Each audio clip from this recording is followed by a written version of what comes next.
Hey, what is up, everybody? It is Ross from Spiritual Phoenix Studios here, and today we are going to be talking about the Tower card. So, one of the nicknames I have for this card is the Rock Bottom card, because it kind of is a situation that puts you down at the rock bottom of everything. You're on the bottom looking up. Key meanings of this card are ego, destruction, sudden change, and awakening. It can also mean enlightenment. It's kind of a crappy way to get enlightened, but nobody said enlightenment was easy.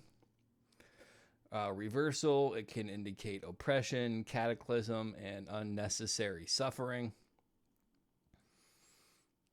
The planetary ruler of this card is Mars, and it is about Mars energy is energetic and strong willed. It has stamina and courage. When it's kind of gone to the challenging side of things, it can indicate restlessness and recklessness. It can also indicate aggressive energy and being egocentric.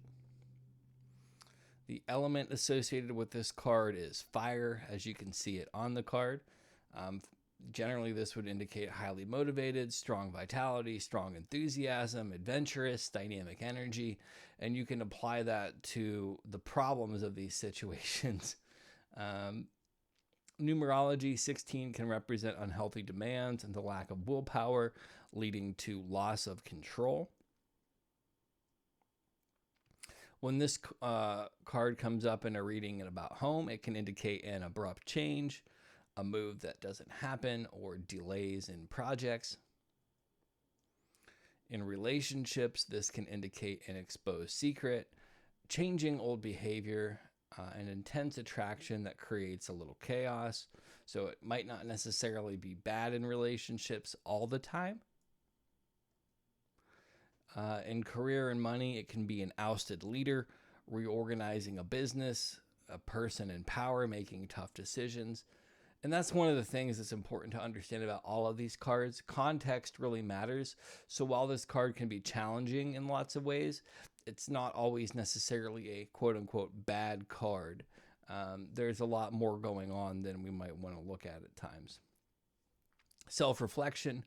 Where is your foundation weakening? Check yourself out, do a spot check.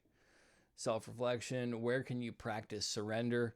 Part of the tower is surrendering to what is and not trying to fight against the collapse of something that's inevitable, right? The surrender piece is not so easy with this card, though. Personalized.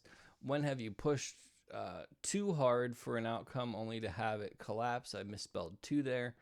But yeah, when have you really fought for something only to have all that energy go and fall to nil?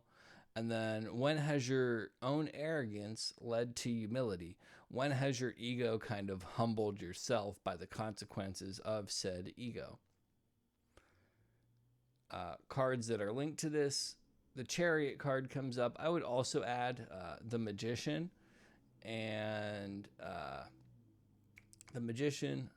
Lover's card, and the Chariot.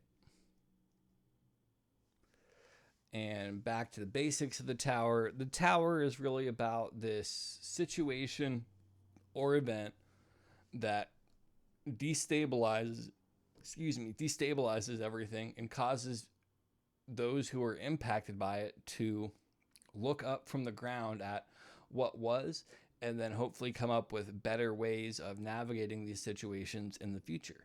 All that said, if this was helpful for you, please leave a like and a comment. They help me out a lot. And I'll talk to you soon. Peace.